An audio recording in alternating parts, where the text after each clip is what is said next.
পটুয়াখালীর রাঙাবালী এবং পায়রা সমুদ্র বন্দর এলাকায় টানা বৃষ্টি অব্যাহত রয়েছে। বৈরী আবহাওয়ার কারণে গত ২ জুলাই থেকে পায়রা সমুদ্র বন্দরে ৩ নম্বর স্থানীয় সংকেত বহাল রয়েছে। টানা বৃষ্টিতে উপজেলার বিভিন্ন নিচু এলাকা এবং ফসলি জমি তলিয়ে গেছে। সেখানকার আরও তথ্য জানাতে আমাদের সাথে যুক্ত হচ্ছেন সহকর্মী কামরুল হাসান। কামরুল, পায়রা সমুদ্র বন্দরে ৩ নম্বর স্থানীয় সতর্ক সংকেত রয়েছে। সেখানকার স্থানীয় মানুষজন যারা রয়েছেন তারা কি সেখানে অবস্থান করছেন নাকি আশ্রয় কেন্দ্রে যাচ্ছেন, সেই খবর একটু জানাবেন। এবং বিভিন্ন নিচু এলাকা তলিয়ে গেছে, ফসলি জমিগুলো তলিয়ে গেছে, সেগুলো রক্ষার ক্ষেত্রে আসলে কি ধরনের পদক্ষেপ নেওয়া হচ্ছে এবং সমুদ্র বন্দরের আশপাশের পরিস্থিতি সব মিলিয়ে যদি জানান।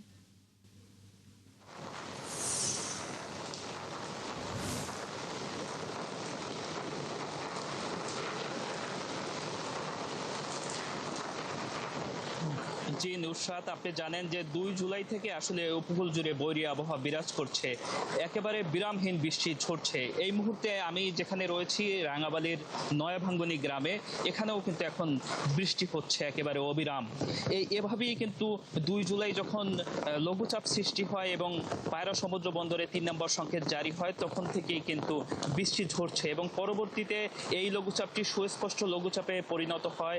তার পরবর্তীতে আবার একটি নিম্নচাপ এবং স্থল নিম্নচাপ, এখন বর্তমানে এটি সুস্পষ্ট লঘুচাপ আকারে অবস্থান করছে উত্তর পশ্চিম মধ্য প্রদেশ ও তৎসংলগ্ন এলাকায়, এবং বায়ুচাপের তারতম্যের আধিক্য বিরাজ করছে, যার কারণে সাগর উত্তাল রয়েছে এবং টানা বৃষ্টিপাত হচ্ছে, যার কারণে নিচু যে এলাকাগুলো রয়েছে সেগুলো কিন্তু ইতিমধ্যেই বৃষ্টির পানিতে জলাবদ্ধতা দেখা দিয়েছে।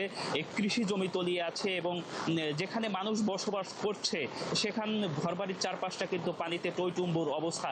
ক্যামেরা পার্সনের মাধ্যমে আপনাকে দেখানোর চেষ্টা করছি, এই গ্রামটিতেও কিন্তু একই অবস্থা রয়েছে।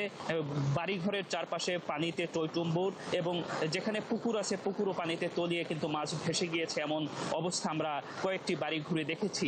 এবং এই পরিস্থিতির কারণে কিন্তু সামনে আমন মৌসুম রয়েছে, এ কারণে কৃষি চাষাবাদ কিন্তু ব্যাহত হওয়ার এক ধরনের শঙ্কা রয়েছে। কিছুক্ষণ আগেই কৃষি কর্মকর্তার সঙ্গে আমার কথা হয়েছে, তিনি আমাদের জানিয়েছেন যে আমন মৌসুম ইতিমধ্যে শুরু হয়েছে, এখন বীজতলা প্রস্তুত করার সময়। এই সময় এই যে টানা বৃষ্টির কারণে কিন্তু বীজতলা প্রস্তুত নিয়ে কৃষকরা এক ধরনের বিপাকে রয়েছে এবং এখন বর্তমানে আউশ ধান মাঠে রয়েছে এবং বিভিন্ন ধরনের সবজি মাঠে রয়েছে, সেগুলো ক্ষতির আশঙ্কা করছে কৃষি বিভাগ।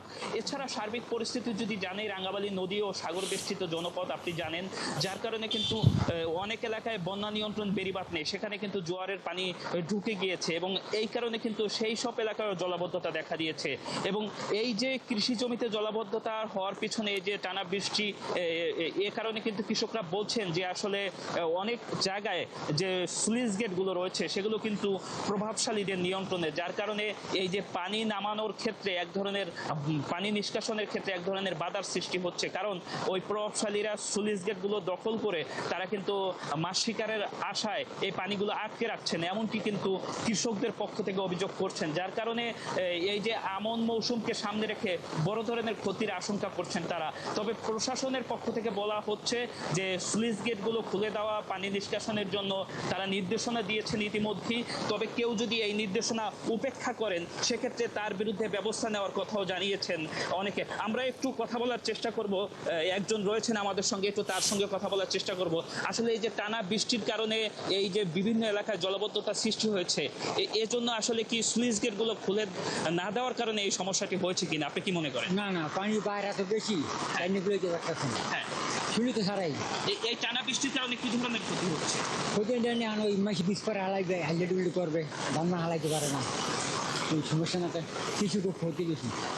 আচ্ছা, যেমনটি শুনছিলেন যে আসলে কৃষকের এক্ষেত্রে অনেক ধরনের ক্ষতি হচ্ছে, কারণ হচ্ছে এখন বীজতলা আসলে প্রস্তুত করার সময়, যার ফলে কিন্তু কৃষকরা চরম বিপাকে রয়েছে। এই যে জলাবদ্ধতায় আসলে কি ধরনের ক্ষতি হচ্ছে, আরেকজন কৃষকের সঙ্গে একটু কথা বলার চেষ্টা করব। কি ধরনের ক্ষতির মুখে পড়ছেন আপনারা? অনেক ক্ষতি হইতেছে, বৃষ্টির বাদলের ভিতরে অনেক ক্ষতি হইতেছে, যার কারণে কোনো মানে গরু বাছুর হাঁস মুরগি বিভিন্ন সমস্যা আর কি দেখা যাইতেছে। জি, যেমনটি শুনছিলেন আসলে উপকূল জুড়েই এই চিত্র, তবে প্রশাসন ক্ষয়ক্ষতির তালিকা নিরূপণের কাজ শুরু করেছে ইতিমধ্যেই। তারা বলছেন যে যেসব এলাকায় ক্ষয়ক্ষতি হয়েছে সেই তালিকা তারা প্রস্তুত করছেন। এই ছিল রাঙাবালী থেকে আমাদের সবশেষ। অনেক ধন্যবাদ কামরুল আপনাকে। দর্শক, পটুয়াখালী থেকে যুক্ত হয়েছিলেন কামরুল হাসান। তিনি জানাচ্ছিলেন পটুয়াখালীর রাঙাবালি সহ আশপাশের এলাকায় চরম জলাবদ্ধতা সৃষ্টি হয়েছে এবং সেখানে নিচু এলাকা এবং ফসলি জমি এরই মধ্যে তলিয়ে গেছে। টানা বৃষ্টি এখনো হচ্ছে এবং অনেক ক্ষয়ক্ষতির আশঙ্কা করছেন তারা।